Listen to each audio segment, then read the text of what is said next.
If you want to change your life, stop starting with your circumstances. Start with the way you see yourself, as your self-concept controls more than you realize.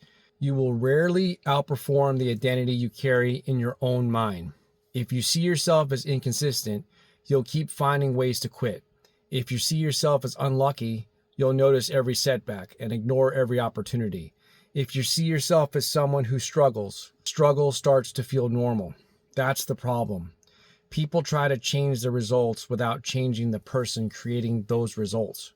And eventually they snap right back to the same patterns. You don't get a different life by repeating the same identity. You get a different life by becoming a different version of yourself. I'm not talking about pretending. I'm not talking about lying to yourself. I'm talking about changing the standards you operate by. Your identity is built through repetition. Every decision is a vote. Every habit is a vote. Every time you keep your word to yourself, you cast a vote for a stronger identity. And every time you break that word, you reinforce the old one. That's why small decisions matter so much. You think skipping one workout doesn't matter. You think putting something off one more day doesn't matter. You think one bad habit doesn't matter. And by itself, maybe it is. But the real danger is the story you attach to it. Here I go again. I knew I couldn't do it. I always quit. I'm just not disciplined. Be careful with those words, because repeated thoughts eventually become beliefs, and repeated beliefs eventually become behavior. Your mind is always collecting evidence about who you are, so give it better evidence. Do the thing you said you were going to do. Make the call, finish the workout, record the video, read the pages, save the money, keep the promise. You don't need a massive win today. You need evidence. Evidence that you are becoming somebody different. That is how self-confidence is built. Not through hype, not through affirmations you don't believe. Through proof. You build confidence by watching yourself follow through. That's powerful, because once you start trusting yourself, everything changes. You stop needing motivation every 5 minutes. You stop asking everybody else what you should do. You stop negotiating with yourself. You start moving differently. You carry yourself differently. You make decisions differently. And eventually, your results start looking different too. But here's where people get stuck. They wait for the results before they change their identity. They say, when I lose the weight, then I'll feel disciplined. When I make more money, then I'll feel successful. When the business grows, then I'll feel confident. That's totally backwards. You have to become the person before the evidence fully shows up. The disciplined person trains before the body changes. The successful person makes better decisions before the money changes. The confident person takes action before the fear disappears. Identity first, results second. That doesn't mean results appear magically. It means your identity changes your behavior, and your behavior changes your outcomes. That's the chain.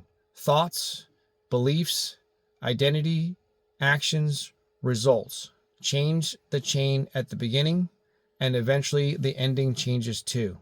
So ask yourself something. Who are you becoming? Not what do you want. Who do you need to become to create what you want? That question is more powerful, because goals can inspire you, but identity keeps you moving when inspiration disappears. You want to get in shape? Become someone who trains. You want to build wealth? Become someone who manages money well. You want to build a business? Become someone who executes every day. You want a better relationship?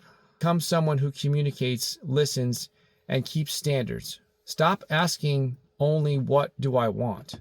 Start asking, what would the version of me do today? And then do that. That's how you close the gap. One decision at a time, one action at a time, one day at a time. And understand something else. The old version of you is going to fight back. Old habits feel familiar.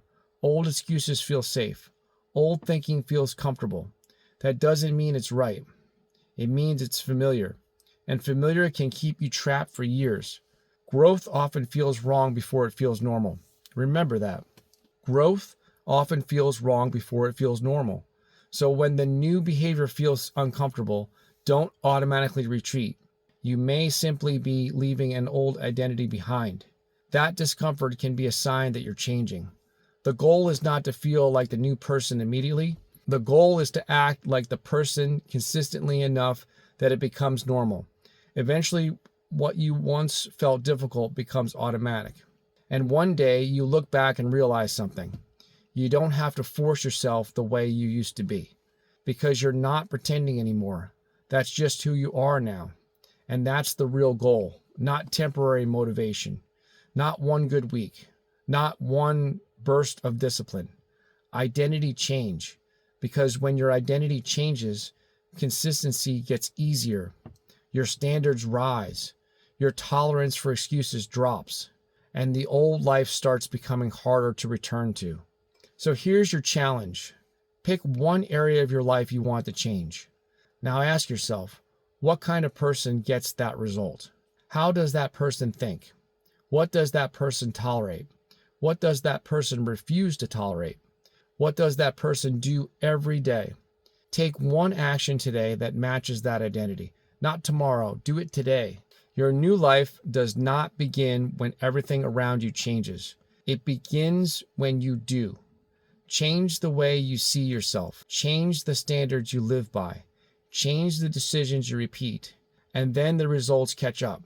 I'm Coach Larry, and remember, you don't change your life by wishing for different results. You change your life by becoming the person who creates them. If you found value in this video, go ahead and subscribe. Thanks so much for watching. I'll see you in the next video.